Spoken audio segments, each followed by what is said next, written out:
Good evening, Internet World and Universe. This is O.R.Ash, and welcome back to the Drawing Matrix. A new year, new videos, and I got dibs on first. We are back once again to continue our Ultimates Overhauled series. Last time we finished off the original series add-ons by covering the Halloween trio and the adjacent Anur aliens. This time around, we're going to be rounding off the base Alien Force playlist by redesigning the original Ultimates. Now, I've already given the ultimate treatment to the other 4 Alien Force boys in a previous episode. Make sure you go check it out, it's pretty good. It's the first episode of this stuff. So all that's left are the 5 who have existing Ultimates already. Going into this episode, I had to have a slightly different mindset. I've redesigned existing Ultimates before, but this is the first and only episode that is all redesigns. But they're the designs that started the Ultimate gimmick, so I want to do them justice regardless. Today I'll be redesigning Ultimates Humungousaur, Swampfire, Spidermonkey, Echo, and Big Chill. Let's get into it.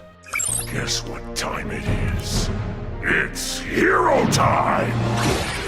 First up to bat, we have the alien that Ben has attempted to dial up the most throughout the franchise, Humungousaur! Humungousaur was the first alien to go ultimate in the entire franchise. Granted, it was albedo, but this spiky dino indirectly set the rules for all ultimates going forward, and those rules are a little inconsistent. But using him as an example is how I came up with the color swap and power trade-off rules that I use. His original ultimate turns green and loses the ability to grow in favor of missile-launching grippers. Despite the rest of the ultimates not following the same rules or aesthetic, I think having this be the first example of an ultimate at least sets a decent baseline for the gimmick itself, and I do enjoy that. But why the hell is he a giant turtle that shoots missiles? Like, legitimately, what the hell? Seeing this as a kid was so confusing, but also really hype. Looking at his design from an evolutionary perspective, you could say that he gains the shell to protect from tyrannopedes and his missile hands to combat turbosarians, but those things aren't introduced until later in Omniverse, and I doubt they really planned that far ahead. Overall, I'm just not a giant fan of his design. With my take on Ultimate Humungo, first off, I wanted to make him a pure creature of combat, solely so that he can live up to the scene of him fighting all of the other Humungousaurs. I made him a bit more lean and increased the size of his legs so that he can be a little bit faster and a lot more agile. I also massively increased his tail. Him using that as like his main attacking thing would be really cool and work really well with his massive size. Next are his scales, or armor, I guess. Base Humungousaur grows armor as he grows, but I thought if I'm getting rid of the growth power, which I am, I wanted the ultimate to have armor by default, so now he's covered head to toe in thick, solid scales that he can grow and manipulate around. This is also used to somewhat implement the shell that the original has, but in a more visually pleasing way. With this new scale manipulation ability, comboing this with his tail would make for some massive weapons like axes or wrecking balls that you kind of see from the original as well, or something a bit more akin to Reboot Humungousaur's powers. Lastly, I wanted to give him an impact absorption ability, meaning he can take a hit and redirect the kinetic energy from it back out against his enemies. He would use this for some really mean punches and so he can fire off some of those scales like projectiles. And no, they don't explode. So, to recap, his new abilities include increased speed and agility, scale manipulation, and impact absorption and redirection. As far as trade-offs, he can no longer grow in size. Other than that, may I present my redesigned Ultimate Humungousaur that I dub Chain Scale. Ultimate Humungousaur! Ugh, what's that smell? Is that me?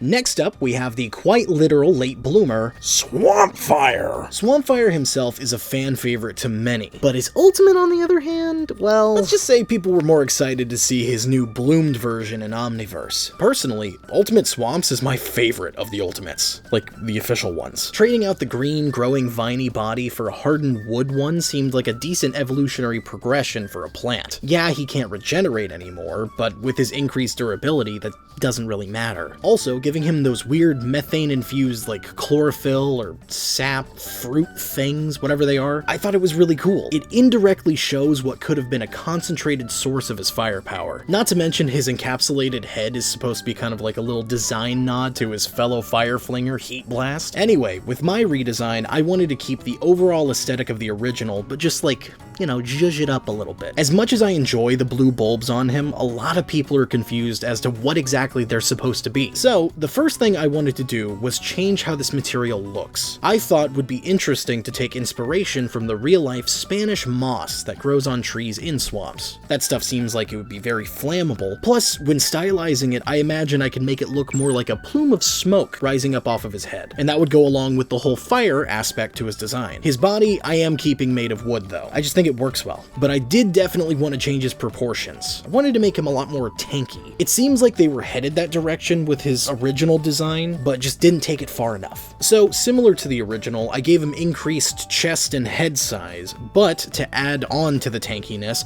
I turned his arms into full-on tree trunk cannons. It's a plant with the power to make explosions, and tree trunks look like a similar shape to bazookas, so I don't know why they never really made that connection with this design to begin with. Also, with how big and slow I'm making him, I think it would be fun if he used smaller explosions from his feet to kind of fly around at short distances. Lastly, I wanted to add in some accent color, so I gave him a new thing called scatterbulbs. These are inspired by turkey tail mushrooms as well as sandbox tree seeds. Turkey tails grow on trees and they look like little weird disc things, and I think they look cool as an aesthetic. And with the sandbox tree seeds, they are famously known to explode so that they can spread their seeds very far distances throughout the jungles and stuff. People have gotten really messed up by them. As far as Swampy's scatterbulbs, they're the same type of thing. They expel out a barrage of sharp thorny seeds, as if you mix together like a shotgun and a grenade. So, to recap, as far as his new abilities, he now can generate a methane moss all over his body. He has giant tree trunk cannon arms, and he now has his little scatterbulb bombs. As far as his trade-offs, I'm making it to where he can no longer regenerate. I am also decreasing his mobility and making him very slow because he is a much bigger boy than he used to be. Other than that, may I present to you my redesigned Ultimate Swampfire that I dub Blister Moss.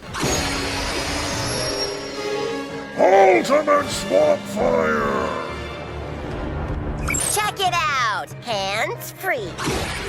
Now, we move on to the pun that was taken way too literally, Spidermonkey. Spidermonkey is an all-around pretty useful alien. But when a blowtorch went rogue, we were introduced to one of the most just nothing quote-unquote upgrades of the UAF era, and that is Ultimate Spidermonkey. Legitimately, I rank this guy in the same place as the Ultimate Wild Mutt or Way Big situations, where nothing really changed except their design kind of. Ultimate Spidermonkey, they just replaced the monkey part with the gorilla, and that's about it. I made a poll over on my Twitter last week asking people's least favorite ultimates and why, and amongst the most popular ultimates, Spidermonkey ranked last, and honestly for good reason. To quote one of my favorite comments, he's just a fat purple gorilla on stilts. With my redesign, I wanted to make him feel a lot more beastly and a little scary, and definitely put a lot more color into his design. Rather than taking just gorillas and generic spiders, I based mine on tarantulas and an actual member of the monkey family,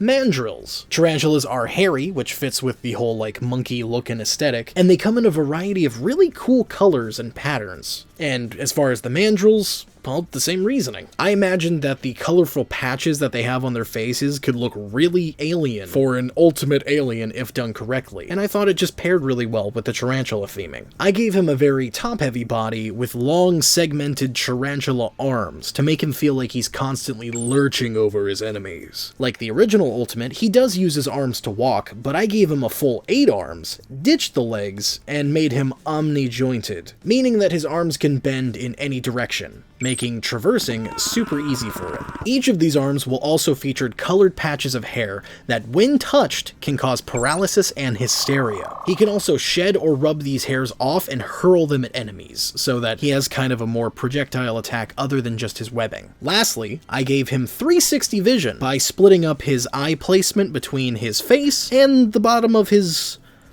abdomen. Abdomen. He's got eyes on his ass. This is meant to play into the fact that mandrills have colorful rear ends. Also, because of these eyes, if you were to look at this ultimate from behind, he just looks like a gigantic tarantula. So, to recap, as far as his new abilities, he now has a multi-jointed larger body, he has 4 additional arms, 360 vision, and paralytic hairs. As far as his trade-offs, he's still going to be losing his tail. But other than that, may I present to you my redesigned Ultimate Spidermonkey that I dub Bugaboon. Ultimate Spidermonkey! Hey, I'm all over it.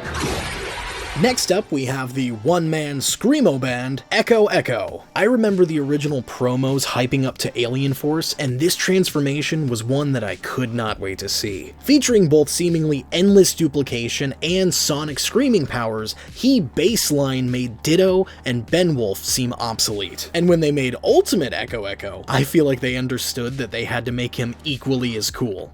And honestly, they succeeded. A large amount of the fan base all agree that he is one of, if not the coolest Ultimate Alien. He even follows the rules of the gimmick, turning from white to blue, and losing his duplication in turn for flight and his sonic discs. Now, with my redesign, I struggled just a little bit, because honestly, I really like his design. And that's saying a lot, because I hate mechanical aliens. I wanted to keep within the same rounded shape feel to him, but over-exaggerate some features. I also thought it would be fun to theme him to music. To do this, I increased the size and shape of his legs to vaguely resemble speaker stacks. Instead of just straight up flying, he more so just kind of hovered across the ground using sound waves. And of course, that led me into tweaking the music theme just a little bit and pushing it more so into being inspired by jam skating. For those who don't know, I used to run a skating rink, and my brothers who were regulars there were professional jam skaters, meaning that they would break dance on skates. And when I came up with the idea to use jam skating, I just keep imagining how sick it would be if he goes ultimate and then just starts breakdancing. Like, come on, that would be cool. Now, in this instance, rather than taking one, I'm gonna be giving him an extra leg.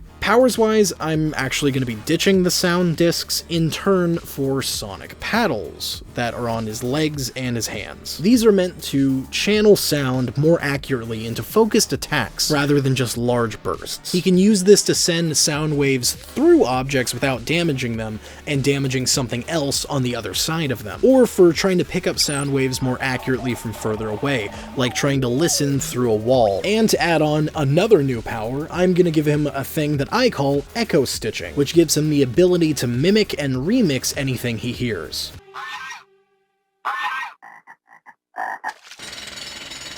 Quiet.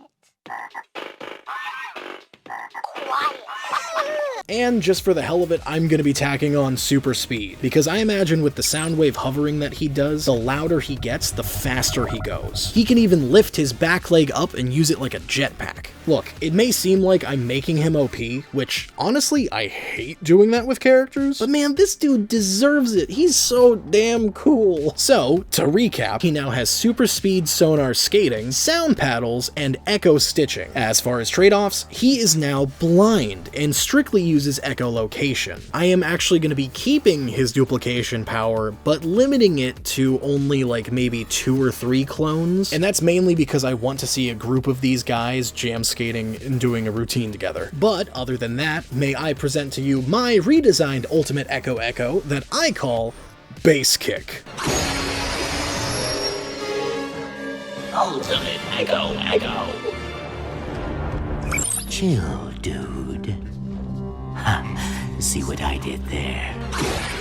Last up on the plate, today we are covering what could be the absolute most boring ultimate of all, and that's Big Chill. Base Big Chill is such a cool alien, and I'm not saying that to make a pun. His design is very simple, but also very solid, and the whole wing cloak is such an interesting idea. It helps convey the overall creepiness of this chilling ghost moth guy. So you can imagine the absolute disappointment that I felt when his ultimate was just a recolor. They trade in his cool icy blues for hot rod flames and say that his powers fire so cold that it burns? That doesn't make any sense. If it's meant to play into the fact that frostbite can feel like it's a burning sensation, that would be one thing. But they legitimately just make his ice look like fire, and that's it. He has the exact same powers. Arguably, they might be a little bit stronger, but this dude kept the same loadout and just equipped a different skin. So, my complaints aside, with my redesign, I wanted to go in a completely different direction. I did try really hard to stay within the fire theme, but I just could not come up with something that worked. Although, I did find this concept by XyCC on Reddit that conveys a very different take on the firepower that I do think works really well. Good work on you, XyCC, for making it actually really cool. But as far as my redesign, I didn't want to go too hot or too cold, but just right and make him be able to manipulate his temperature. I would say thanks to some kind of weird thermal gel that makes up his body now, he can increase or decrease the temperature around him. I'd say the range of it is probably like 100 feet. It is an ultimate after all, so we want to give him like some good wiggle room when it comes to power. And because of this new thermal shifting gel body, he now goes from intangibility capable to full-on density shifting, being able to solidify or disperse his body into fog. He rolls up as just a straight up bank of fog and just starts making it snow